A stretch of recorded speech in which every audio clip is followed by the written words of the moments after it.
वहीं खबरों में आगे बढ़ते हुए रुख करेंगे उत्तर प्रदेश का। आपको बता दें कि उत्तर प्रदेश में 2027 विधानसभा चुनाव से पहले महिलाओं के खाते में सीधे आर्थिक मदद देने की चर्चा ने सियासत को और भी ज्यादा गर्म कर दिया है। सोशल मीडिया पर भारतीय जनता पार्टी की ओर से महिलाओं को हर साल 50,000 रुपए तक की आर्थिक मदद देने की खबरें निकलकर सामने आने के बाद समाजवादी पार्टी और कांग्रेस ने बीजेपी पर हमला बोल दिया है।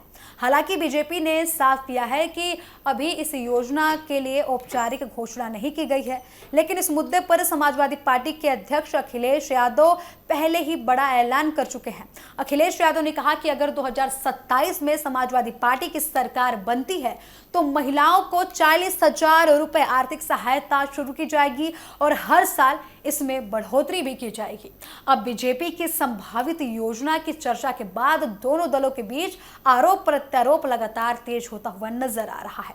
सपा सांसद डिंपल यादव ने बीजेपी पर निशाना साधते हुए आरोप लगाया कि चुनाव से पहले महिलाओं के खाते में पैसे भेजकर उनका समर्थन हासिल करने का जो कोशिश किया जा रहा है वो बिल्कुल ही गलत है।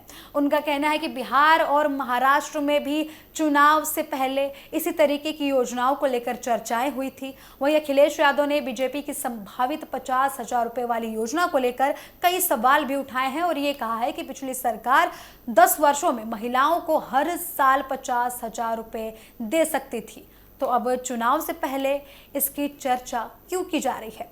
उन्होंने बोला कि बीजेपी का सिर्फ एक ही जुमला है और वो है महिलाओं को साधना, जिसके लिए 50,000 रुपए का लालच दिया जा रहा है। ऐसा बोला जा रहा है कि बीजेपी इन पैसों को देने के बाद महिला वोटर्स को विधानसभा चुनाव में साधने की पूरी कोशिश कर रही है। वहीं आपको बता दें कि कांग्रेस ने इस मुद्दे पर बीजेपी को घेरा है।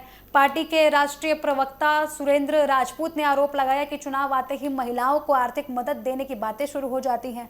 उन्होंने कहा कि महिलाओं को किसी भी राजनीतिक दल के जरिए वोट के लिए प्रभावित करने की कोशिश नहीं होनी चाहिए, लेकिन बीजेपी बार बार ऐसा करती है। उन्होंने बोला कि जब बीजेपी की ही सरकार थी तो महिलाओं को 50,000 रुपए पहले क्यों नहीं दिए गए, अब क्यों दिए जा रहे हैं जब चुनाव आने वाले हैं। वहीं आपको बता दें कि बीजेपी ने विपक्ष के आरोपों को लगातार खारिज किया है। पार्टी के प्रदेश उपाध्यक्ष नीरज सिंह ने कहा कि 50,000 रुपए वाली योजना की अभी तक औपचारिक घोषणा नहीं हुई है। उन्होंने कहा कि बीजेपी सरकार की योजनाओं में डीबीटी के जरिए लाभार्थियों तक राशि सीधे पहुंचाई जाती है।